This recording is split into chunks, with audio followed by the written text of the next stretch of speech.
E para analisar os temas que marcam a atualidade são meus convidados Marco Silva e Nuno Marques, aos dois bem-vindos. No caso do Nuno, bem-vindo porque é uma estreia aqui no ETV, por isso a partir de hoje também passas a fazer parte desta família de jornalistas e analistas. E começo precisamente por ti, Nuno, e por esta questão grega, perceber também qual é a tua opinião.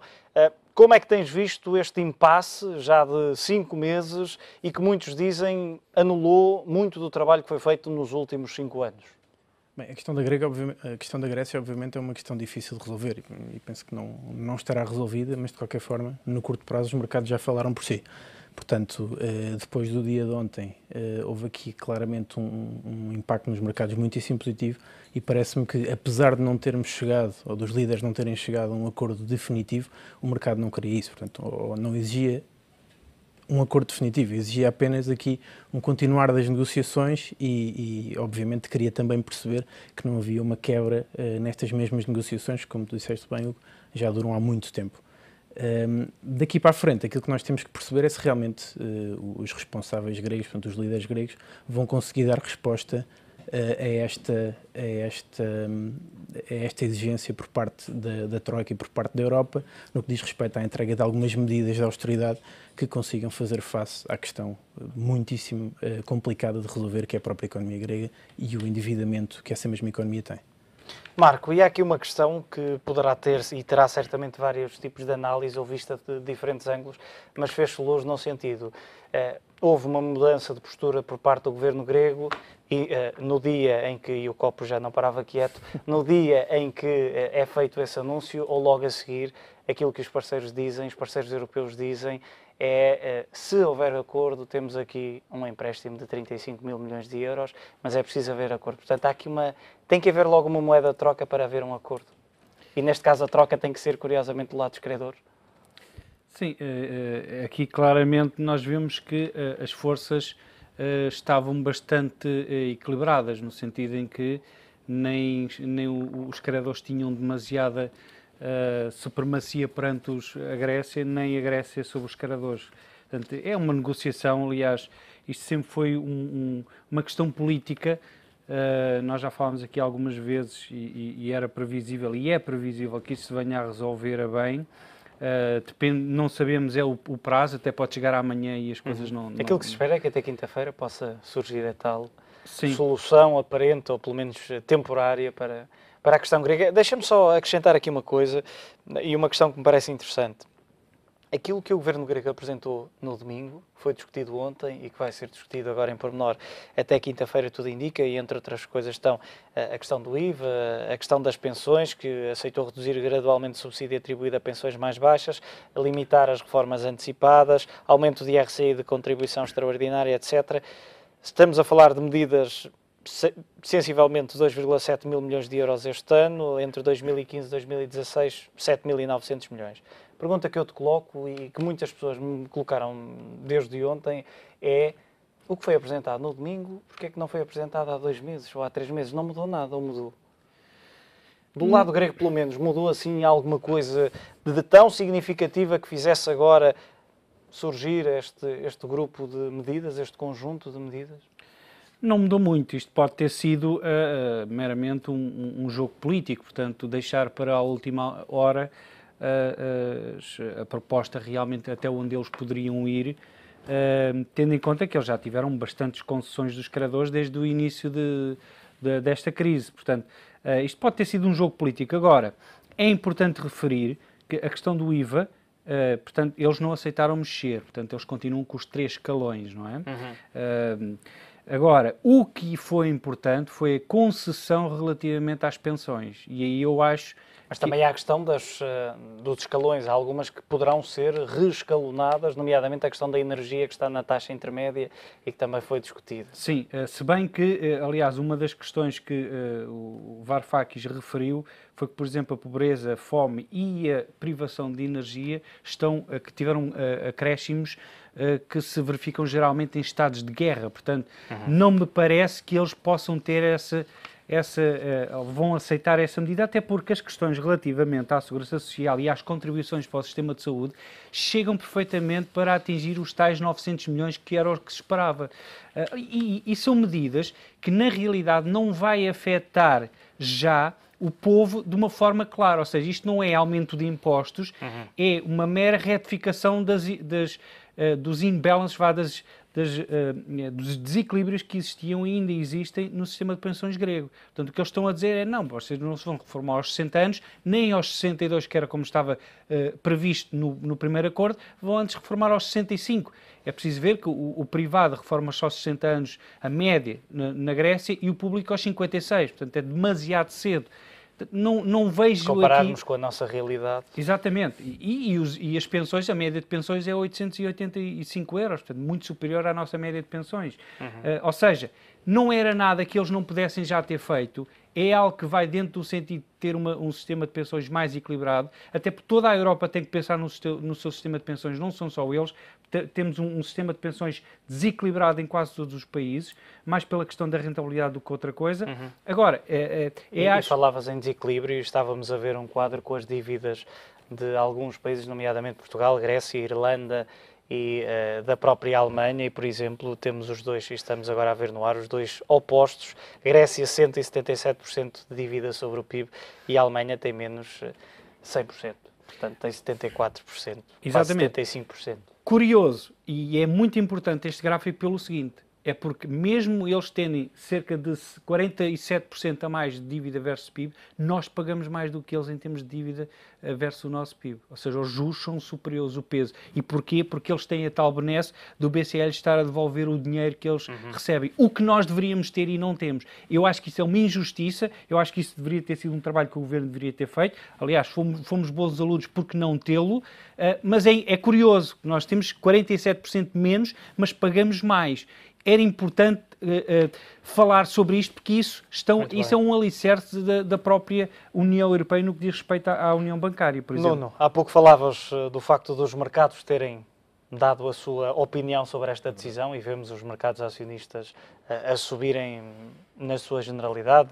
Na Grécia a bolsa tem estado a disparar, os bancos gregos têm estado a subir a 2 dígitos, mas há aqui um aspecto e que vou pedir à realização que nos mostre e que vimos há pouco, que são os empréstimos de emergência do Banco Central Europeu. E se por um lado temos este otimismo momentâneo, por outro lado temos a economia real, os depositantes com incertezas, com medo, diria eu, e que continuam a levantar massivamente os seus depósitos, e o resultado é este, menos de uma semana, e temos injeções na banca grega, ou empréstimos de emergência, se quisermos, que ultrapassam já ou chegam aos 6 mil milhões de euros. Portanto, e quando vemos os números dos levantamentos semanais, estamos a falar de números muito brutais. Portanto, de um lado temos esta realidade mais otimista, mas a verdadeira realidade continua a ser a mesma. Aliás, eu acho que o grande risco daqui para a frente não é o facto de não chegarmos a um acordo definitivo para a Grécia, que pode demorar algum tempo, mas é mesmo esta questão dos outflows de depósitos na economia grega. Portanto, isto pode claramente e criará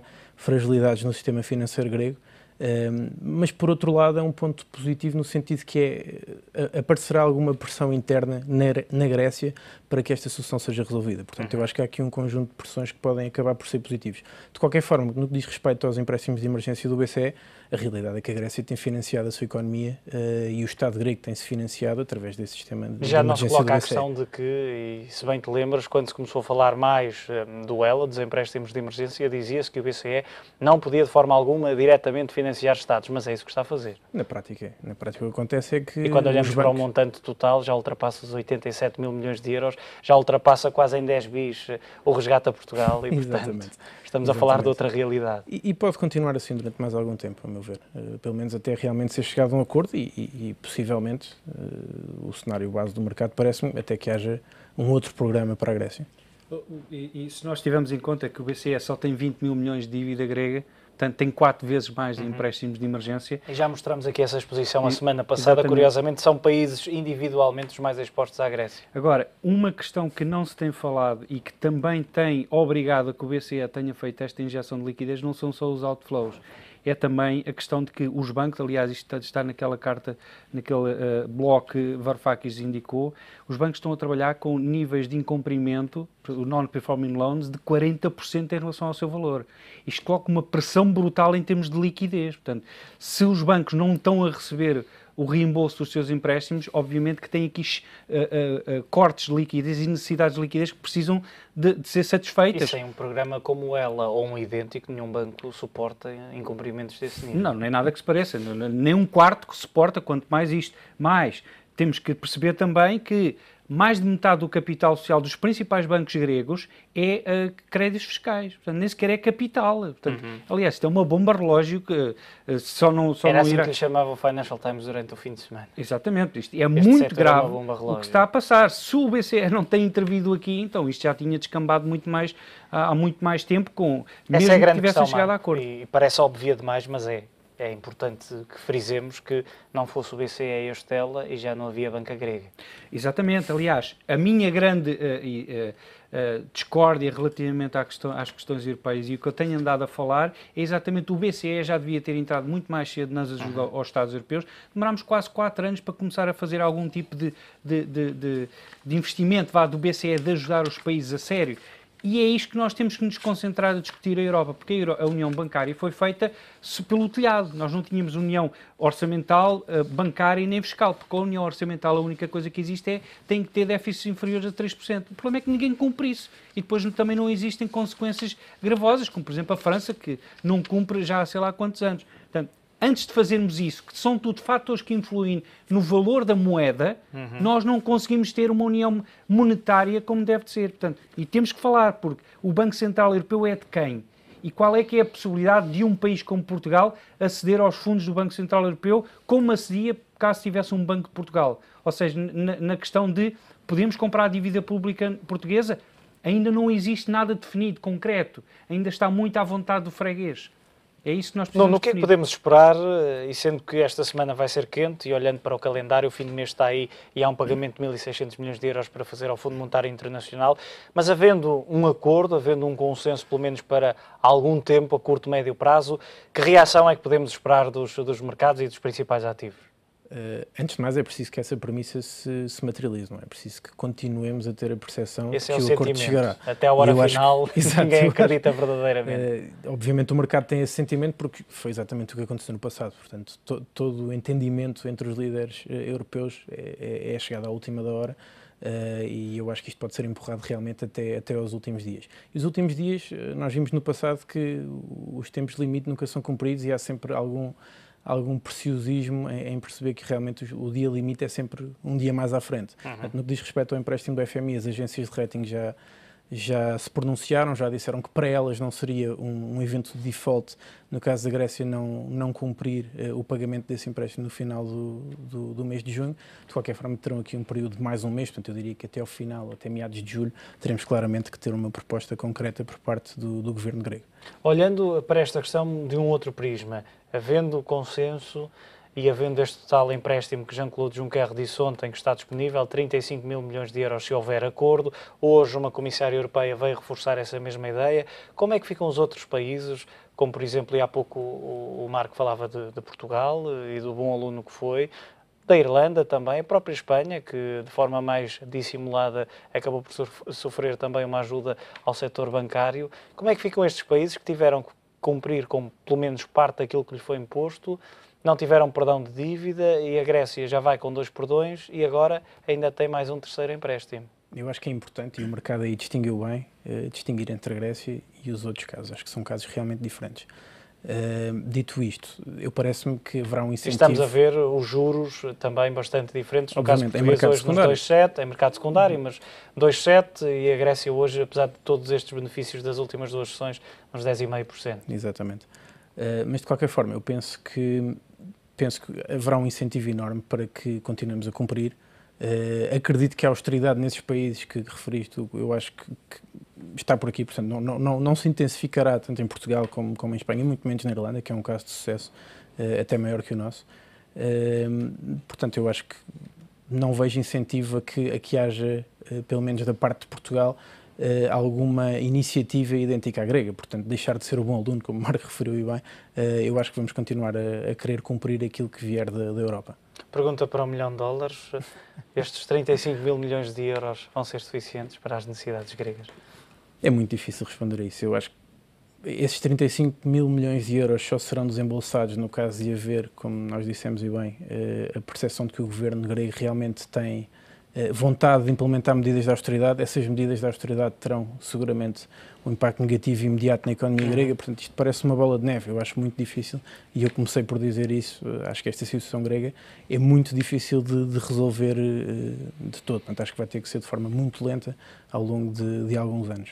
E se nada fosse feito, Marco, até ao final do ano, no que resta deste ano, sensivelmente 6 meses, a Grécia tem só em pagamentos, amortizações e etc. 20 mil milhões de euros. Portanto, se comparássemos em termos analíticos estes dois valores, estamos a ver que a priori seria bastante curto. Sim. Empréstimo de 35 bis.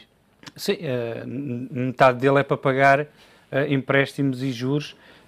Portanto, não dará para muito mais, até porque um país que, neste caso, tem um déficit, não tem um déficit primário, tem um excedente neste momento, mas tem um déficit, obviamente que tem que desembolsar e precisa de necessidades de liquidez todos os anos. Portanto, não dará para muito tempo, não é uma coisa que lhes dá para mais 3 anos, nem pensar, nem nada que se pareça, talvez 1 ano, quanto muito, e não é um empréstimo que é desembolsado todo todo de um dia para o outro. Agora, é curioso que, apesar dos gregos não terem cumprido com muitas das coisas, terem feito o que fizeram, das taxas de juros deles estarem 5, 6, 7, 10 vezes superiores às nossas, o problema é que eles não vão ao mercado destas taxas.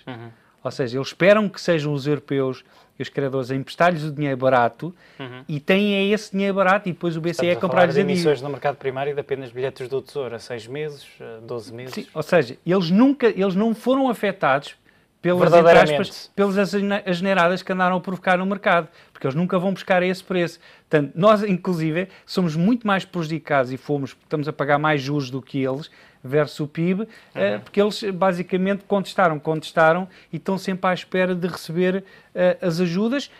É certo que, em parte, tem que se dizer isto, a União Europeia tem uma grande cota de responsabilidade no que aconteceu, porque a União Europeia deixou que isto acontecesse ao longo dos tempos. É preciso ver que em 1980, ainda nós nem estávamos na União Europeia, a Grécia tinha uma dívida versus PIB inferior à média da União.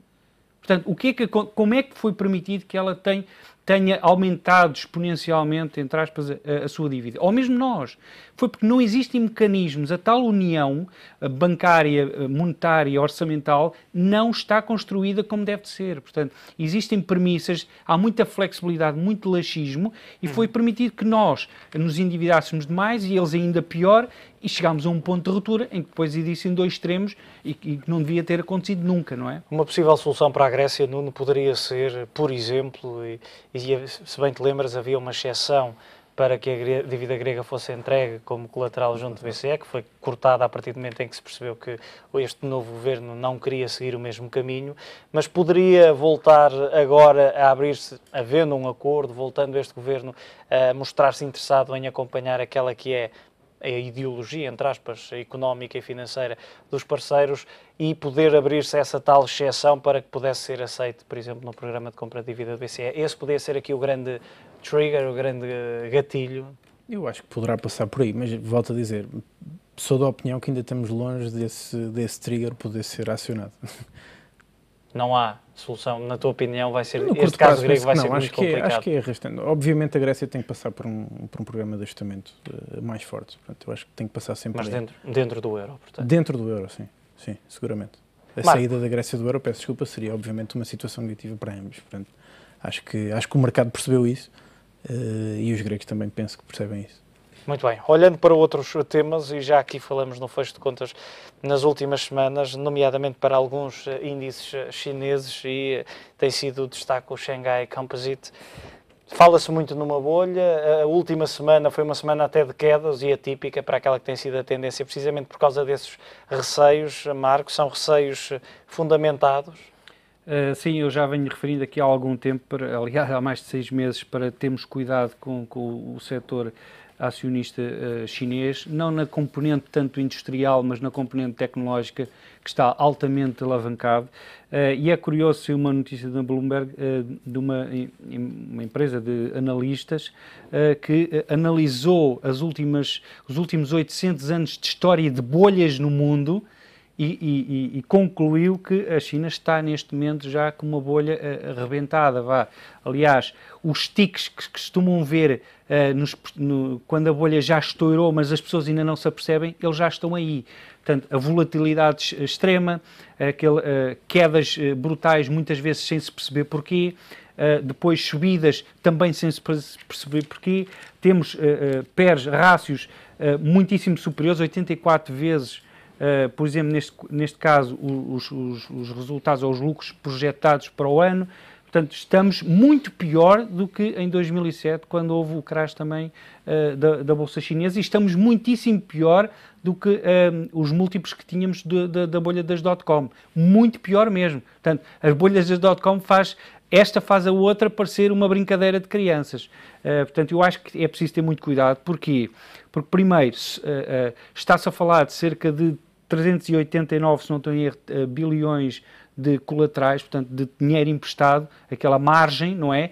Que de um dia para o outro os investidores são obrigados a repor, em parte, e eles não têm, a maior parte está a transacionar e a fazer investimentos com muito dinheiro alavancado. E este é um dos primeiros princípios das quedas excessivas, é quando as margens são pedidas e o investidor não tem que vender e depois forma a bola de neve das vendas sem grande sentido.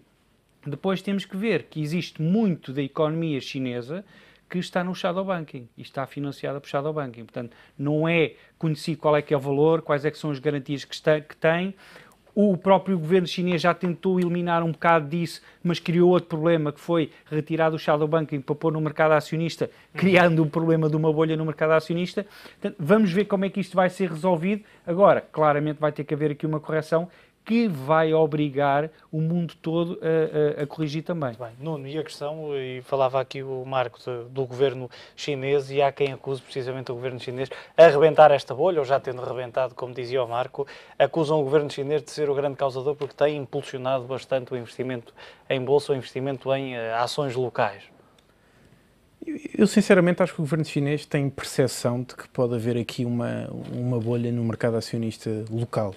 É preciso salvaguardar que é o mercado acionista local.